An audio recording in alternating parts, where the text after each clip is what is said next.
One single prank from my sister almost ended my life. And the worst part? My whole family thought I was faking it.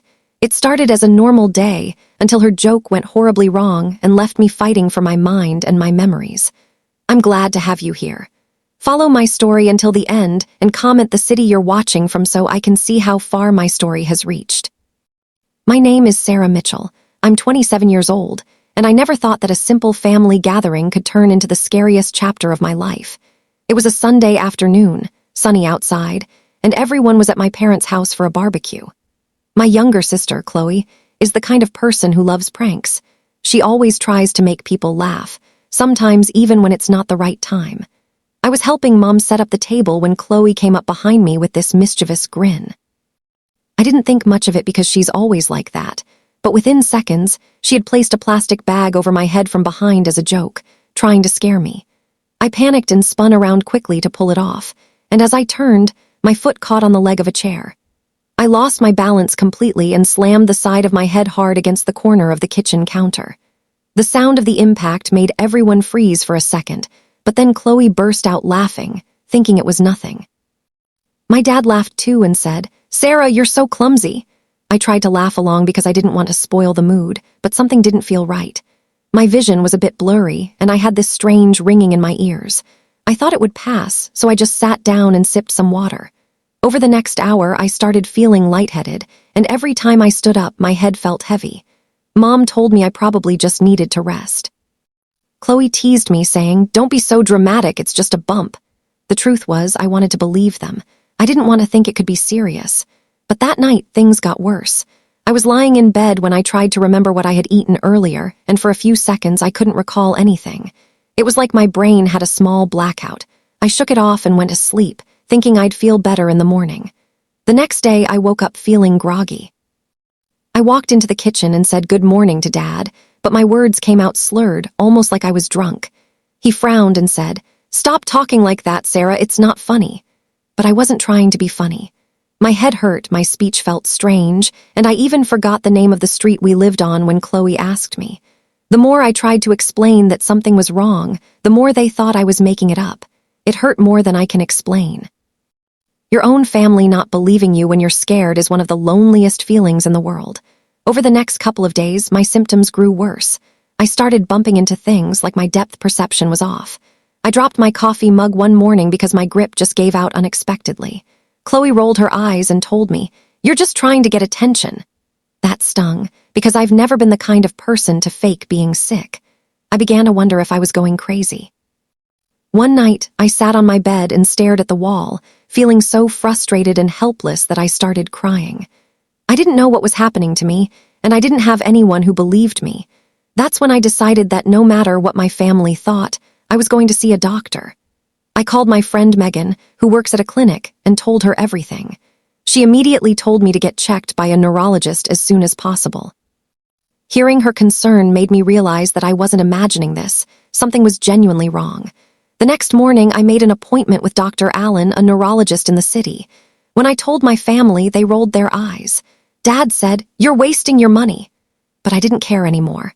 I needed answers. I remember sitting in the waiting room, my hands shaking, wondering if I was overreacting. Dr. Allen called me in, listened carefully as I explained my symptoms, and asked me to do a few simple tests, touching my nose with my finger, walking in a straight line, following his finger with my eyes. I messed up almost all of them. He looked concerned and said, "Sarah, I'm ordering an MRI immediately." My heart sank. It wasn't until that moment that I realized how bad things might really be. I had gone from a silly prank to possibly having something that could change my life forever. I didn't know yet what the results would say, but I knew one thing for sure. This wasn't going to be a short or easy journey. I sat in the MRI room, the machine's loud thumping echoing in my ears like a drumbeat I couldn't escape. My head was strapped still, and the cold air inside the room made me shiver even though I wasn't sure if it was from the chill or from fear.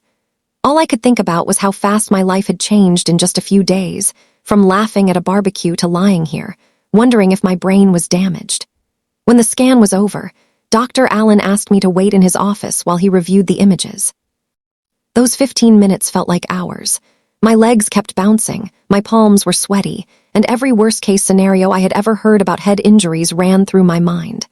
Finally, he came in with the kind of serious face that made my stomach twist. "Sarah," he began slowly, "you have a traumatic brain injury.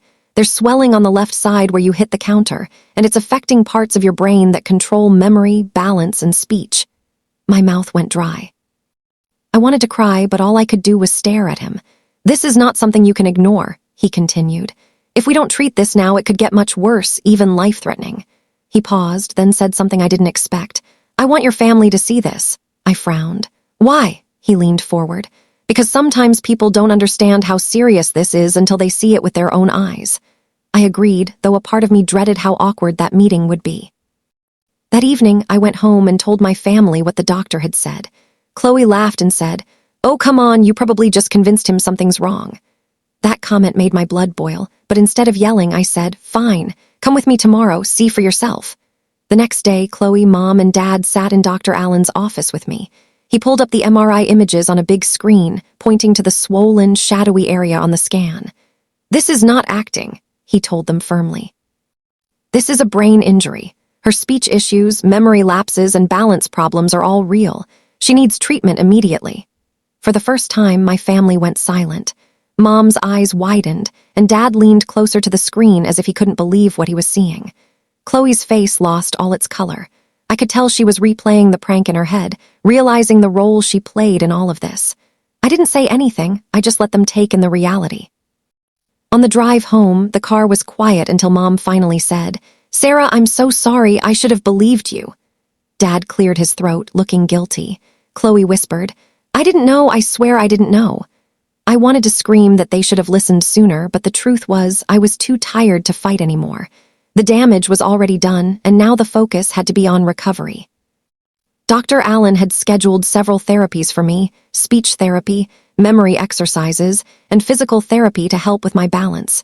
He warned me that recovery would be slow, and some symptoms might never go away completely. That night, lying in bed, I stared at the ceiling thinking about how fast life can change. 1 minute you're setting plates on a table, the next minute you're fighting to get your words out without slurring. I promised myself I would follow every step of treatment, not just for me, but to prove that this injury wouldn't control my life. Still, deep down, I knew this was just the beginning of a long road, and I had no idea how many challenges were waiting for me ahead. The first week of treatment was harder than I ever imagined. I thought it would just be a matter of showing up, doing some exercises, and slowly feeling better, but it felt more like trying to climb a mountain with no idea where the peak was. Every morning I went to physical therapy, where my instructor, Jenna, had me walk in straight lines, balance on one foot, and do coordination drills. Things that once felt simple now made me feel like I was walking on a swaying boat. My legs wobbled, and sometimes I would suddenly tilt to one side without meaning to.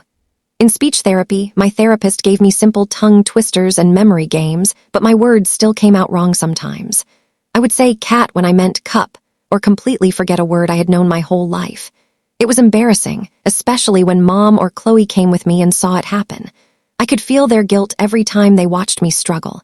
At home, my frustration grew. One afternoon, I went to pour a glass of water, but my hand missed the cup entirely and the water splashed onto the counter. I wanted to cry, but instead I laughed bitterly, thinking about how Chloe used to call me graceful as a joke. Now, it wasn't funny. Nights were the worst. I'd wake up with headaches so bad they made my vision blur, and I'd lie there wondering if I'd ever be the same again. Chloe started knocking on my door sometimes, asking if I needed anything. She even brought me tea one night without saying a word. I think she didn't know how to fix what she'd done. Dr. Allen checked on me every few days, and while some progress was there, he reminded me that healing would take months. "The brain heals slowly, Sarah," he told me. "Don't rush it and don't push yourself too hard." But patience has never been my strong point. One Saturday, I decided to help Dad in the garage, thinking a little light organizing wouldn't hurt. While reaching for a box on the top shelf, I lost my balance completely, fell backward, and hit the floor. The world spun around me, and for a terrifying moment, I couldn't remember where I was. Dad rushed over, his face pale, and helped me up. That was the first time I saw fear in his eyes, the kind that comes when you realize how close things can get to being worse. That night, the whole family sat down together. Mom said, "Sarah, we know we can't undo what happened, but we want to be here for you." Chloe finally spoke up, tears in her eyes. "I hate myself for what I did. I never thought a joke could do this. I'll never forgive myself if you don't get better." Hearing her say that made my chest tighten. I didn't have the strength to forgive her yet, but I also knew holding on to anger would only make this harder. I told her, "Just help me get through this, okay? That's what matters now." She nodded, wiping her face. Even though my body was still weak and my mind still felt foggy, I started to believe maybe, just maybe, I could make it through this if they stayed by my side. But deep inside, I also knew that recovery wasn't a straight line. There were still bad days ahead, and I could feel one coming sooner than I wanted. Just when I thought I was finally starting to climb out of the darkness, life decided to throw me right back in. It was about 3 weeks into my treatment, and I had started feeling a little more confident, maybe too confident. My speech was clearer most days, my balance slightly better, and I could even remember small details without having to write them down. I told myself that meant I was almost back to normal, even though Dr. Allen warned me not to overestimate my progress.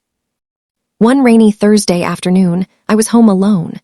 Mom had gone grocery shopping, Dad was at work, and Chloe was out with friends. I decided to make myself lunch, something simple, just a sandwich. I was cutting tomatoes when I suddenly felt a sharp wave of dizziness. The room spun so violently that I had to grab the counter to stop myself from falling. But before I could steady myself, my knees gave out and I collapsed, my head narrowly missing the edge of the table. I don't know how long I stayed on the floor, but when I opened my eyes, I realized my right hand felt weak and my speech was slurring worse than before. Panic surged through me. I crawled toward my phone, which had fallen nearby, and managed to call Mom. She arrived within minutes, finding me on the floor shaking. Her face went pale as she knelt beside me. "Sarah, don't move, I'm calling 911. The paramedics arrived quickly, asking me questions I could barely answer. Everything felt foggy again, like the first days after the prank. At the hospital, Dr. Allen met us in the ER. He ran urgent scans and told me I had suffered a setback. The swelling in my brain had worsened, likely because I had been pushing myself too hard. "This is why I told you to take it slow," he said firmly but not unkindly. "Your brain needs more rest than you think." Hearing that crushed me. I felt like all the small progress I had made had just been erased. That night, lying in a hospital bed, I overheard Chloe crying in the hallway. "I should have been there," she told Mom. "What if she had hit her head again? This is my fault, all of it." Mom tried to reassure her, but her voice trembled too. When they came into my room, Chloe sat by my bed, holding my hand. "I'm not going anywhere anymore," she said quietly. "If you need water, I'll get it. If you need someone to just sit here, I'll sit here. I don't care if it takes months." I looked at her tired, guilty face and realized she meant it. For the first time since the prank, I believed she was truly ready to take responsibility. Dr. Allen kept me in the hospital for 2 more days to monitor the swelling.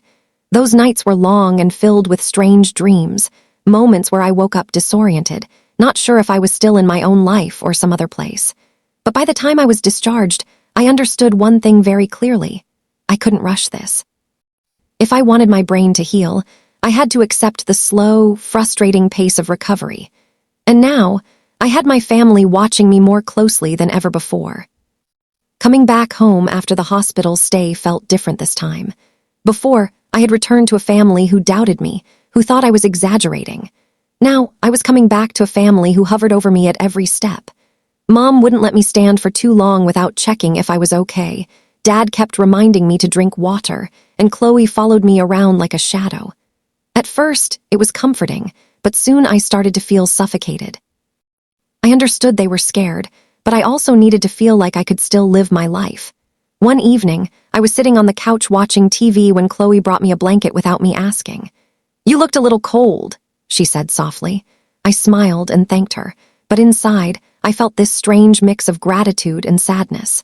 I didn't want her to feel like every little thing was her responsibility, but I also knew she was trying to make up for the damage her prank had caused. The truth was, my symptoms were still there. I still had days when words wouldn't come out right, or when my vision blurred for no reason. Some days I'd be in the middle of a conversation and suddenly lose my train of thought entirely. I hated those moments the most. They made me feel like my own mind was slipping through my fingers. Dr. Allen had warned me that some of these issues might never fully go away. That thought kept me awake at night. What if I stayed like this forever? What if I could never be the same Sarah I was before? One Saturday morning, I decided to talk to Chloe about it. We sat on the porch, the air cool and quiet. "You don't have to take care of me every second," I told her gently. She looked down at her hands and said, "I know, I still see that moment in my head. You falling, hitting your head. I keep thinking if I had just left you alone, none of this would have happened." Her voice cracked, and for the first time, I reached over and squeezed her hand. "Chloe, it happened. I can't change it, and neither can you, but we can move forward." She nodded, tears sliding down her cheeks. In that moment, I felt a small piece of my anger finally loosen. Forgiveness wasn't instant, but it was starting to grow. Over the next few weeks, I noticed something. My family started treating me more normally again, while still being careful. Chloe would joke with me sometimes, but she'd stop immediately if she saw me getting tired. Dad invited me to help him in the garage again, but this time he stayed close by, just in case. Mom asked me to help with cooking, but made sure I didn't have to carry heavy things. It wasn't perfect, but it felt more like life before the prank. Still, in quiet moments, I couldn't shake the fear of another setback. Recovery was moving forward, but it was fragile, like glass that could shatter with one wrong move. And deep down, I knew that one more bad fall could change everything forever. It happened on a Tuesday afternoon, one of those days that seemed completely ordinary until everything changed in a heartbeat. I had been feeling better lately, even walking around the block by myself without needing Chloe to trail behind me. Dr. Allen had given me cautious approval to increase light activities, and I took that as a sign I was truly on the road to recovery. That day, Chloe and I were in the kitchen, and she was telling me about a funny video she'd seen online. I was laughing, feeling almost like my old self when the phone rang in the living room. I turned to go answer it, moving quickly without thinking, a mistake I didn't realize until it was too late. My sock slipped on the wooden floor, and my whole body tilted sideways. Chloe yelled my name, but before she could grab me, I stumbled hard into the wall. The impact wasn't as bad as the first injury, but the shock of it made my heart pound. I froze, holding the side of my head, terrified I'd undone all the progress I'd made. Chloe's hands were shaking as she helped me sit down. "Sarah, are you okay? Tell me you're okay." Her voice was frantic, her eyes wide with fear. I took a slow breath, trying to figure it out myself. My vision was fine, no ringing in my ears, and my speech came out clear when I said, "I think I'm okay." Still, Chloe insisted we call Dr. Allen. He told us to come in for a quick check just to be safe. Sitting in that waiting room again, I could see the tension on Chloe's face, like she was bracing herself for bad news. When Dr. Allen finally came out and told me there was no new swelling, I felt an overwhelming wave of relief. Chloe actually burst into tears right there, and I realized just how much fear she'd been carrying every single day since the prank. On the drive home, she admitted, "Every time you move fast or go up the stairs, I get scared you'll fall." I don't think that fear will ever go away.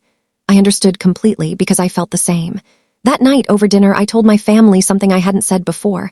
"I can't promise I'll ever be the same as before, but I can promise I'll be careful and I'll keep fighting to get better." Dad reached over and squeezed my shoulder. "We'll be careful with you too, always." For the first time in months, I felt like we were all on the same side, working toward the same goal. My journey wasn't over yet, but for the first time, I believed I might actually reach the finish line, not just for me, but for all of us. It's been almost a year since that day in the kitchen when my sister's prank changed everything. Looking back now, it feels like my life is split into two parts, before the injury and after. The recovery has been slow, sometimes painfully so, but I can finally say I'm in a place where I feel strong again. I still have moments when I lose a word mid-sentence or when my balance feels slightly off, but they don't scare me like they used to. I've learned how to adapt, how to rest when my body tells me to, and how to listen to my own limits. Most importantly, I've learned how to forgive. Chloe and I are closer now than we've ever been. She still carries guilt, but I've told her more than once, we can't live in that moment forever. We talk openly about what happened, and instead of avoiding the topic, we use it as a reminder to be kinder and more careful with each other. My parents have also changed. They listen more, take my words seriously, and they've admitted that not believing me in the beginning was one of their biggest regrets. I think that acknowledgement healed something deep inside me. A few weeks ago, I visited Dr. Allen for what might be my last regular checkup. He smiled and told me, Sarah, you've made remarkable progress. Your determination made the difference. Hearing that felt like crossing the finish line after the longest race of my life. Now, when I look back, I don't just see the pain or the frustration, I see the lessons. I see how fragile life is and how quickly things can change. I see how important it is to speak up when something feels wrong, even if no one believes you at first. And I see how forgiveness can turn even the worst moments into a chance to rebuild. If you're watching this, I want you to remember, head injuries are no joke. Always take them seriously, no matter how small they seem.